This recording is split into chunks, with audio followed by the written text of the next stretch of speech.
Hello students, welcome to your Vidur academy. मैं प्रदीप कुमार आपके सामने उपस्थित हूँ प्राचीन इतिहास से टॉप 50 प्लस क्वेश्चंस लेकर, जो गत वर्षों में पूछे गए सभी प्रतियोगी परीक्षाओं से लिए गए हैं। ये प्रश्न सभी प्रतियोगी परीक्षाओं जैसे UP police, UPSI, SSC, CGL एवं अन्य सभी कॉम्पिटिटिव एग्जाम्स के लिए अति महत्वपूर्ण हैं। तो चलिए शुरुआत करते हैं आज का सेशन इस प्रश्न के साथ। आज का पहला प्रश्न है, ये गुफाएं मुंबई हार्बर में स्थित शिल्प गुफाओं का एक नेटवर्क है। तो सही जवाब है ऑप्शन सी, एलिफेंटा। एलिफेंटा गुफाएं मुंबई हार्बर में स्थित शिल्प गुफाओं का एक नेटवर्क है। अगले क्वेश्चन की ओर मूव ऑन करते हैं। तो अगला क्वेश्चन देखने को मिलता है, भारत में नालंदा विश्वविद्यालय किस राज्य में स्थित है? तो सही जवाब है इसका ऑप्शन बी, बिहार में। भारत में नालंदा विश्वविद्यालय बिहार में स्थित है। अगले क्वेश्चन की ओर मूव ऑन करेंगे। तो अगला क्वेश्चन है, निम्नलिखित मगध राजवंशों को काल क्रमानुसार लिखिए। तो इस प्रश्न का सही जवाब होगा, देखिए सबसे पहले कौन आए थे? सबसे पहले थे हर्यक, और हर्यक के बाद में शिशुनाग, और शिशुनाग के बाद में नंद, और नंद के बाद में मौर्य। तो इस प्रश्न का सही जवाब होगा option C, option C is correct. Option C is correct, ये सही है इसका जवाब। चलो बढ़ते हैं अगले प्रश्न की ओर।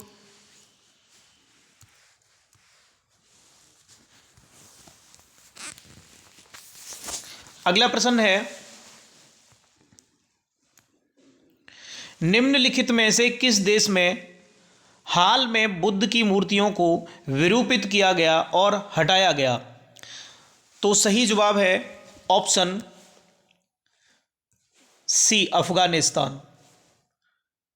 देखिए ये क्वेश्चन, ये करंट अफेयर का क्वेश्चन है, जब ये एग्जाम हुआ था तब का। आप इस क्वेश्चन को, ठीक है, किस देश में हाल में बुद्ध की मूर्तियों को विरूपित किया गया और हटाया गया, तो ये जब एग्जाम हुआ था तभी का करंट अफेयर का है। तो आप इस क्वेश्चन को न देखिए। चलो आगे बढ़ते हैं।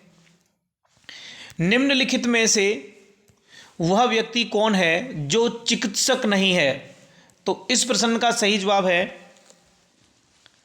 Option C, Charvaka.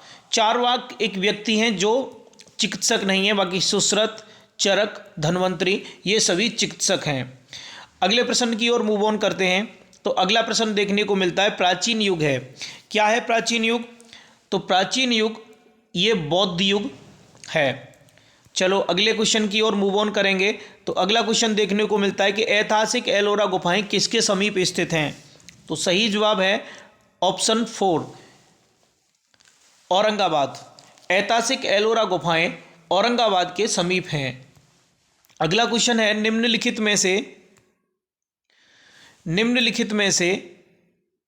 निम्नलिखित नामों से प्राचीन भारत के चिकित्सीय त्रय की पहचान कीजिए। तो इस प्रश्न का सही जवाब है ऑप्शन बी, चरक, सुश्रुत और पतंजलि। अगले प्रश्न की ओर मूव ऑन करते हैं। अगला प्रश्न है क्वेश्चन नंबर 9। निम्नलिखित साहित्यिक कृतियों का उनके लेखकों के साथ मिलान करिए। तो इस प्रश्न का सही जवाब है, देखिए इसका अगर हम मिलान करेंगे तो ए का हो जाएगा तीसरा, कविराज मार्ग, अमोघ वर्ष। कविराज मार्ग ये किसने लिखी? अमोघ वर्ष ने। और बी का हो जाएगा चौथा, आदि पुराण किसने लिखी है? जिनसेना। और तीसरा है गणित सारा समग्र, ये किसने लिखी? तो ये है महावीराचार्य। और अमोघ वृथी ये शाकटायन। तो इस प्रश्न का अगर हम ऑप्शन में देखेंगे तो कौन सा सही जवाब होगा? ऑप्शन में हो जाएगा option C, option C is correct. चलो बढ़ते हैं अगले प्रश्न की ओर। अगला प्रश्न है क्वेश्चन नंबर 10। देखिए क्या है, इसमें भी मिलान करवा रहा है। तो देखिए मिलान करते हैं। पल्लव वंश के संस्थापक कौन थे? तो पल्लव वंश के संस्थापक थे कौन? इसका सही हो जाएगा ऑप्शन देखिए तीसरा। पल्लव वंश के संस्थापक कौन थे? सिंह विष्णु। और चालुक्य के थे पुलकेशन प्रथम। और राष्ट्रकूट के दंतीदुर्ग। और होयसल के विष्णुवर्धन। देखिए आप इन प्रश्नों को अच्छे से याद कर लीजिए। अगर प्राचीन इतिहास से क्वेश्चन आएगा तो आपको इन वीडियो से देखने के मिल जाएगा। इससे पहले भी हम प्राचीन इतिहास की वीडियो अपलोड कर चुके हैं, तो आप उन वीडियो को भी प्लेलिस्ट में जाकर के देख लीजिए। क्योंकि अगर प्राचीन इतिहास से आपके एग्जाम में क्वेश्चन आता है, और देखो आते हैं, ऐसा नहीं है कि क्वेश्चन नहीं आते जरूर हैं। और आपको जब क्वेश्चन आएगा तो इन वीडियो को अच्छे से देख लीजिए। 100% आपको क्वेश्चन यहीं से देखने को मिलेगा। तो चलिए अगले क्वेश्चन की ओर मूव ऑन करते हैं। तो इसका देखिए ऑप्शन बता देते हैं कौन सा सही हो जाएगा। Option 2 is correct. ठीक है, अगले क्वेश्चन की ओर मूव ऑन करते हैं। तो अगला क्वेश्चन है श्री पेरमदूर किसका जन्म स्थल है? तो ये किसका जन्म स्थल है? श्री रामानुजाचार्य का जन्म स्थल है। आगे बढ़ते हैं। निम्नलिखित में से कहाँ स्तूप नहीं है? तो कहाँ पर स्तूप नहीं है? ये रांची में। Option A is correct, Ranchi में स्तूप नहीं है। अगला प्रश्न है कि चीनी यात्रियों ने सर्वप्रथम भारत की यात्रा क्यों यात्रा की थी? क्या इनका उद्देश्य था? तो देखिए इनका एक ही उद्देश्य था कि इनको बौद्ध धर्म में रुचि थी। ठीक है, इनको बौद्ध धर्म में रुचि थी, इसलिए चीनी यात्रियों ने सबसे पहले भारत की यात्रा की थी सर्वप्रथम। इसके बाद में आगे बढ़ते हैं हम। 13 क्वेश्चन हो गया, इसके बाद में होगा 14। ये है, चलिए। प्राचीन भारत में प्राचीनतम बौद्ध विश्वविद्यालय का नाम बताइए। तो इस प्रश्न का सही जवाब होगा ऑप्शन ए तक्षशिला। प्राचीन भारत में प्राचीनतम बौद्ध विश्वविद्यालय तक्षशिला है। बराहमिहिर का पंच सिद्धांतम किससे संबंधित है? तो सही जवाब है ऑप्शन बी खगोल विज्ञान से। बराहमिहिर का पंच सिद्धांतम किससे संबंधित है? खगोल विज्ञान से संबंधित है। आगे बढ़ते हैं। अगला क्वेश्चन है कि बराहमिहिर कौन थे? ठीक है, बराहमिहिर कौन थे?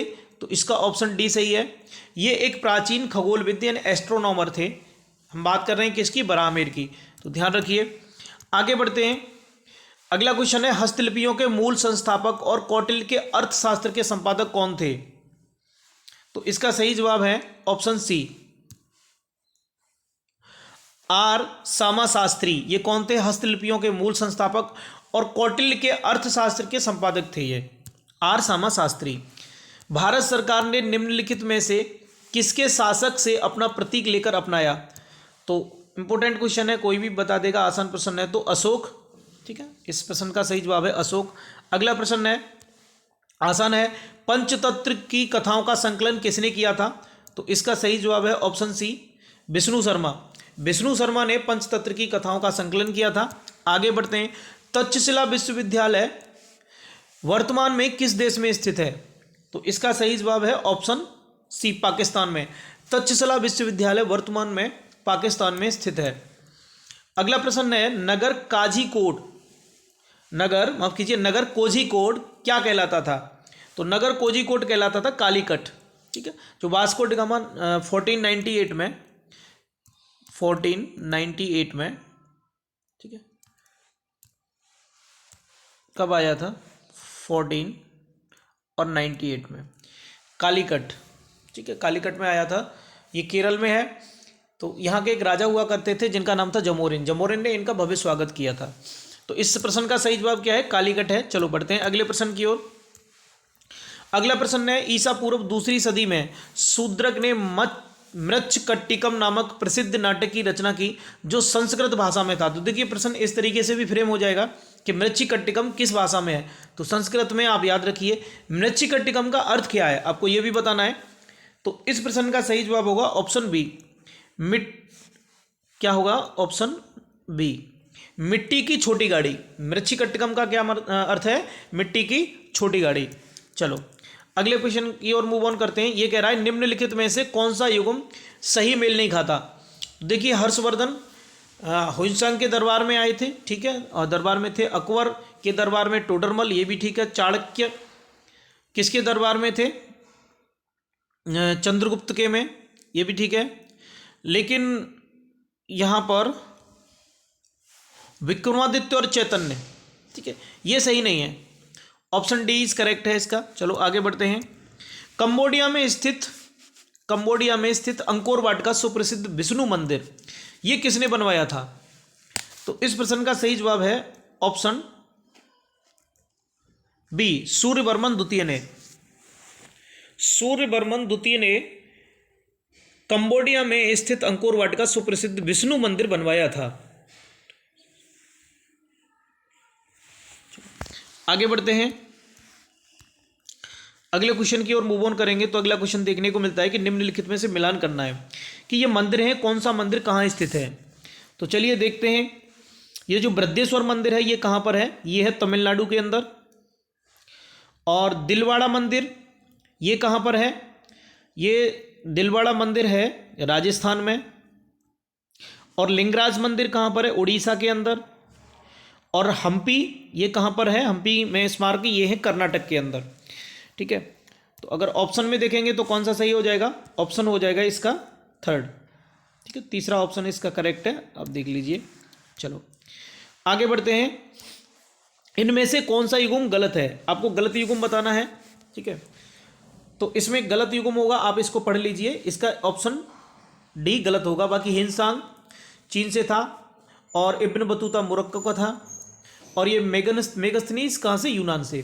तो फायन मलेशिया से, ये गलत है और यही हमारा सही आंसर होगा। अगला प्रश्न है, योग दर्शन के प्रतिपादक कौन थे? ये बात कर रहा है किसकी? योग दर्शन की। योग दर्शन के प्रतिपादक कौन थे? तो इस प्रश्न का सही जवाब होगा ऑप्शन ए, पतंजलि। पतंजलि योग दर्शन के प्रतिपादक थे। अगला प्रश्न है, नचिकेता और यम के बीच सुप्रसिद्ध संवाद किस उपनिषद में उल्लिखित है? तो इसका सही जवाब होगा ऑप्शन सी, कठोपनिषद में। नचिकेता और यम के बीच सुप्रसिद्ध संवाद कठोपनिषद में उल्लिखित है। तो देखिए, इसी क्वेश्चन के साथ ही प्राचीन इतिहास से टॉप मोस्ट इंपोर्टेंट क्वेश्चंस हमने सभी डिस्कस कर लिए। आप इन सभी प्रश्नों को अच्छे से पढ़ लीजिए, बार बार पढ़िए, सो दैट आपसे जब क्वेश्चन एग्जाम में आए तो बने, छूटना नहीं चाहिए। ठीक है, इसके बाद में हम मूव ऑन करते हैं। मध्यकालीन भारत, मिडिवल इंडिया के क्वेश्चंस हम करेंगे, एमसीक्यू क्वेश्चंस होंगे। तो चलिए चलते हैं आगे हम मिडिवल इंडिया के क्वेश्चंस की ओर।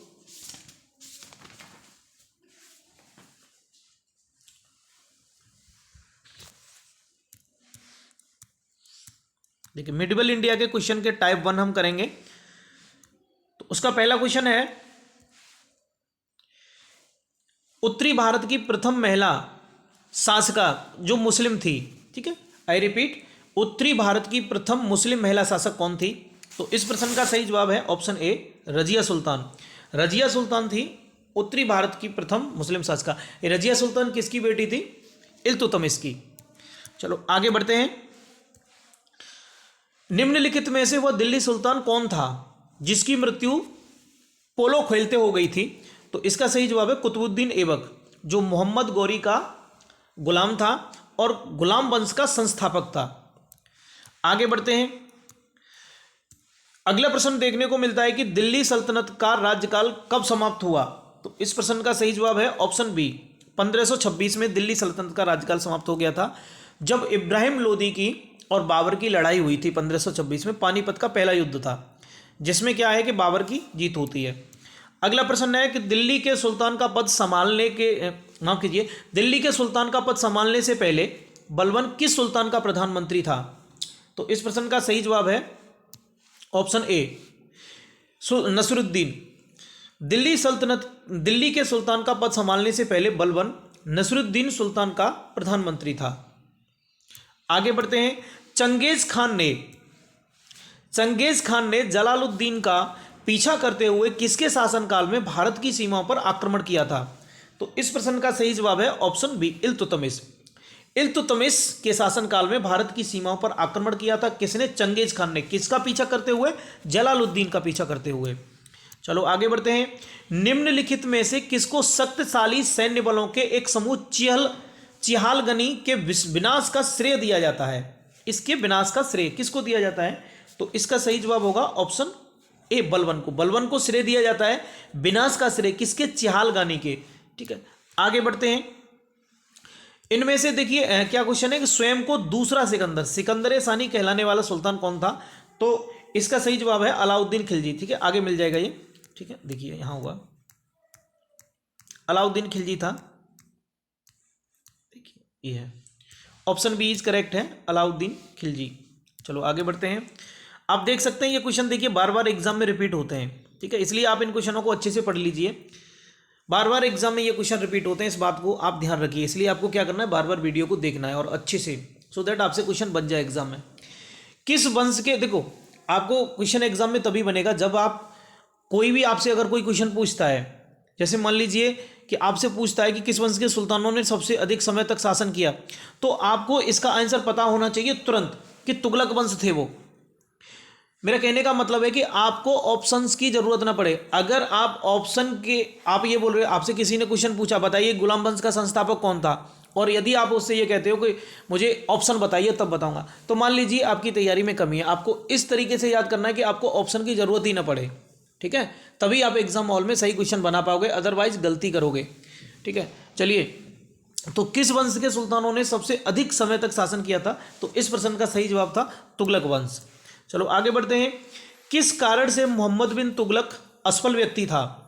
तो इस प्रश्न का सही जवाब है ऑप्शन बी, क्योंकि वह व्यवहारिक राजनेता नहीं था, इसी वजह से मोहम्मद बिन तुगलक एक असफल व्यक्ति था। हालांकि ये बहुत पढ़ा लिखा था। ठीक है, चलो इसके बाद हम आगे बढ़ते हैं। निम्नलिखित में से किस शासक ने सिंचाई तथा लोक निर्माण कार्य पर निम्नलिखित में से किस शासक ने सिंचाई तथा लोक निर्माण कार्य पर पर्याप्त ध्यान दिया था? ठीक है, तो इस प्रश्न का सही जवाब होगा ऑप्शन सी, वो फिरोजशाह तुगलक थे। ठीक है, फिरोजशाह तुगलक ने सिंचाई तथा लोक निर्माण कार्य पर पर्याप्त ध्यान दिया था। आगे बढ़ते हैं। लोधी वंश की स्थापना किसने की थी? तो इस प्रश्न का सही जवाब है ऑप्शन सी, बहलोल लोधी ने। बहलोल लोधी ने लोधी वंश की स्थापना की थी। आगे बढ़ते हैं। बहमनी, निम्नलिखित बहमनी शासकों में से बीजापुर में प्रसिद्ध गोल गुम्बज का निर्माण किसने किया था? तो सही जवाब है मोहम्मद आदिल शाह। मोहम्मद आदिल शाह ने क्या किया था? बीजापुर के अंदर स्थित एक गोल गुम्बज है उसका निर्माण किया था। तो देखिए मोहम्मद आदिल शाह किस वंश से थे? बहमनी। और गोल गुम्बज कहाँ पर स्थित है? बीजापुर में। ठीक है, और किसने बनवाया? मोहम्मद आदिल शाह ने। तो एक ही प्रश्न से कई सारे क्वेश्चन फ्रेम हो जाते हैं, आप इसलिए अच्छे से पढ़िए। इसके बाद में बढ़ते हैं हम अगले क्वेश्चन की ओर। देखिए अगला क्वेश्चन है, चांद बीबी डैश की शासिका थी? तो कहाँ की थी ये? ऑप्शन ए सही है, अहमदनगर की। अहमदनगर की चांद बीबी शासक थी। इसके बाद में अगला क्वेश्चन देखने को मिलता है, तराइन का युद्ध डैश वर्ष में लड़ा गया था? ठीक है, तो तराइन का युद्ध ये 1191 में लड़ा गया था पृथ्वीराज और मोहम्मद गौरी के बीच, जिसमें पृथ्वीराज की विजय होती है। आगे बढ़ते हैं। मेवाड़ के राजघराने से संबंधित प्रसिद्ध भक्ति संत कौन थे? तो इस प्रश्न का सही जवाब है ऑप्शन सी, मीराबाई। अगला क्वेश्चन है, श्रृंगेरी, बद्रीनाथ, द्वारका, पुरी। देखो श्रृंगेरी, बद्रीनाथ, द्वारका और पुरी में 4 मठ स्थापित किए गए थे। ये किसके द्वारा किए गए थे? तो ऑप्शन सी सही है, आदि गुरु शंकराचार्य के द्वारा। अगला प्रश्न है, सूफी परंपरा में पीर से क्या आशय है? क्या मतलब है इस पीर का? तो देखिए इस प्रश्न का सही जवाब है ऑप्शन बी, सूफियों का गुरु। जो सूफियों का गुरु होता है उसे क्या कहते हैं? पीर। आगे बढ़ते हैं। निम्नलिखित में से किसने सोमनाथ मंदिर पर आक्रमण किया था? तो इस प्रश्न का सही जवाब है ऑप्शन ए, महमूद गजनी ने। देखिए सन 1025 में 1025 ईस्वी में महमूद गजनवी ने क्या किया था? गुजरात के सोमनाथ मंदिर पर आक्रमण किया था। चलिए आगे बढ़ते हैं। अगला प्रश्न देखने को मिलता है कि कृष्णदेव राय ने हम्पी में कृष्ण स्वामी मंदिर बनवाया था, यह इस समय किस राज्य में स्थित है? तो इस प्रश्न का सही जवाब है ऑप्शन ए, कर्नाटक में। कृष्ण स्वामी मंदिर कहाँ स्थित है? कर्नाटक में, कर्नाटक के हम्पी में। और बनवाया किसने था? कृष्णदेव राय ने बनवाया था। आगे बढ़ते हैं।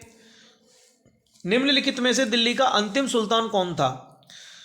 तो इस प्रश्न का सही जवाब होगा ऑप्शन डी, इब्राहिम लोदी, जो पानीपत के युद्ध में हार गए थे। ठीक है, बाबर से। आगे 26, 20 हो गया, 20 के बाद आएगा 21।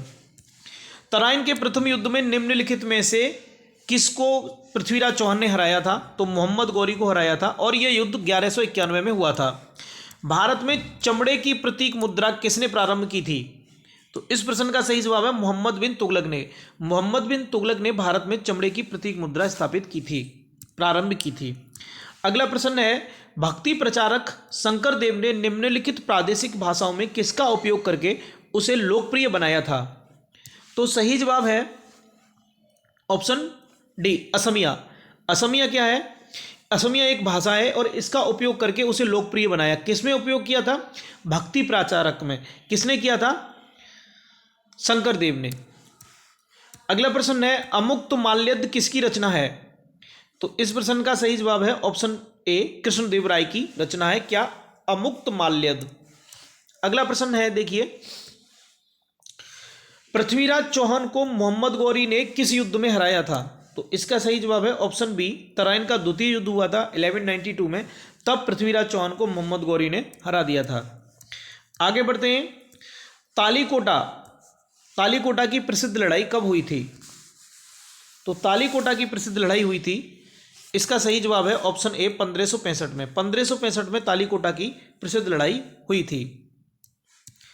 अगला प्रश्न है, अधिकांश मंगोलियाई आक्रांता किसके शासनकाल में आए थे?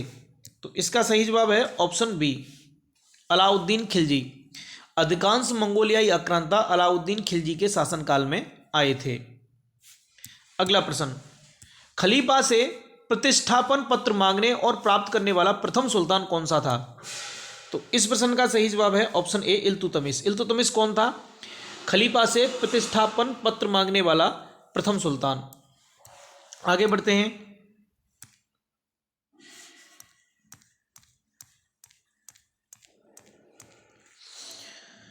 अगला प्रश्न है, निम्नलिखित में से किस सुल्तान ने दरबार में फारसी रीति रिवाजों को अपनाया? तो इस प्रश्न का सही जवाब है ऑप्शन बी, ऑप्शन डी, माफ कीजिए, ठीक है। इस प्रश्न का सही जवाब क्या है? Option D, Balban. बलबन ने क्या किया था? फारसी रीति रिवाजों को अपनाया था, आप याद रखिए। आगे बढ़ते हैं, तो अगला क्वेश्चन देखने को मिलता है, बाजार विनिमय प्रणाली किसने आरंभ की थी? तो ये आरंभ की थी अलाउद्दीन खिलजी ने। क्या आरंभ की थी? बाजार विनियमन प्रणाली। आगे देखते हैं, नीचे दिए गए दिल्ली के सुल्तानों के वंशों को कालानुक्रम में व्यवस्थित कीजिए। ठीक है, ये है। तो इसका सही जवाब होगा ऑप्शन डी, क्योंकि देखिए सबसे पहले कौन आए थे? सबसे पहले तुगलक आए थे, ओ माफ कीजिए, ठीक है, I repeat again, option D सही है इसका। सबसे पहले कौन आए थे? सबसे पहले आए थे गुलाम। गुलाम के बाद खिलजी, और खिलजी के बाद आए थे तुगलक, और तुगलक के बाद आए थे सैयद। आगे बढ़ते हैं, निम्नलिखित में से किसे भारत का तोता कहा जाता है? तो इस प्रश्न का सही जवाब है ऑप्शन बी, अमीर खुसरो। अमीर Khusro is also Amir Khusro is also known as the parrot of India, यानी भारत का तोता, इसके नाम से जाना जाता है अमीर खुसरो को। आगे बढ़ते हैं, वर्तमान दौलताबाद जहां मोहम्मद बिन तुगलक ने दिल्ली से राजधानी को स्थानांतरित किया था, ये किसके समीप स्थित है? तो इसका सही जवाब है औरंगाबाद। ये औरंगाबाद के स्थित है। दिल्ली सल्तनत का उद्धारक कौन था? तो दिल्ली सल्तनत का उद्धारक था option D, gas Uddin Balban. Gas Uddin Balban Delhi सल्तनत का उद्धारक था। आगे बढ़ते हैं, ब्राह्मणों पर जजिया कर लगाने वाला दिल्ली सुल्तान कौन था?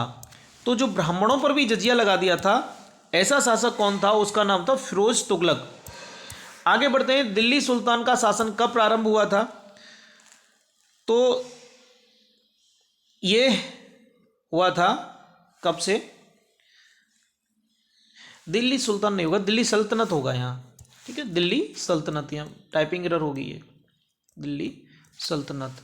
ठीक, दिल्ली सल्तनत का जो शासन प्रारंभ हुआ था ये 1206 से, ठीक है, 1206 से हुआ था। इसके बाद में आगे बढ़ते हैं हम, निम्नलिखित में से किस सुल्तान ने सती प्रथा रोकने का प्रयास किया था? देखिए इंपॉर्टेंट क्वेश्चन है, किस सुल्तान ने सती प्रथा को रोकने का प्रयास किया था? तो इस प्रश्न का सही जवाब है, यहाँ ऑप्शन लिखे होंगे इधर, ठीक है, देख लेते हैं। ऑप्शन बी सही है, ये मोहम्मद बिन तुगलक। ठीक है, मोहम्मद बिन तुगलक ने सती प्रथा को रोकने का प्रयास किया था। अगला प्रश्न, निम्नलिखित में से भारत की किस संरचना या स्मारक में पहली बार भवन निर्माण के इस्लामी सिद्धांतों और सजावट का प्रयोग हुआ था? तो इस प्रश्न का सही जवाब है ऑप्शन डी। कौन सा सही है? ऑप्शन डी, अलाई दरवाजा। अलाई दरवाजा में क्या हुआ था? पहली बार भवन निर्माण के इस्लामी सिद्धांतों सजावट का प्रयोग हुआ था। आगे बढ़ते हैं। अगला प्रश्न है, दिल्ली सुल्तान ने कठोर नीति अपनाई? तो सही जवाब है ऑप्शन सी, बलबन ने। बलबन ने क्या किया था? बलबन ने कठोर नीति अपनाई थी। आप याद रखिए इसको। 14वीं शताब्दी का यात्री इब्न बतूता किस शहर से आया था? तो ये आया था मोरक्को से। इब्न बतूता, ठीक है, कहाँ से आया था? मोरक्को से। याद रखिए आप इस प्रश्न का सही जवाब। दिल्ली सल्तनत का अंतिम वंश कौन सा था? तो अंतिम वंश कौन सा था दिल्ली सल्तनत का? ये था लोधी वंश। लोधी वंश दिल्ली सल्तनत का अंतिम वंश था। उसके बाद में मुगल वंश की स्थापना हो जाती है बाबर के द्वारा। दक्षिण विजय करने का मिशन अलाउद्दीन खिलजी ने किसे सौंपा? तो सही जवाब है ऑप्शन बी, मलिक काफूर। मलिक काफूर को दक्षिण विजय करने का मिशन अलाउद्दीन खिलजी ने सौंपा था। आगे बढ़ते हैं। मनियरों का राजकुमार किसे कहा जाता है? तो ये कहा जाता है मोहम्मद बिन तुगलक को।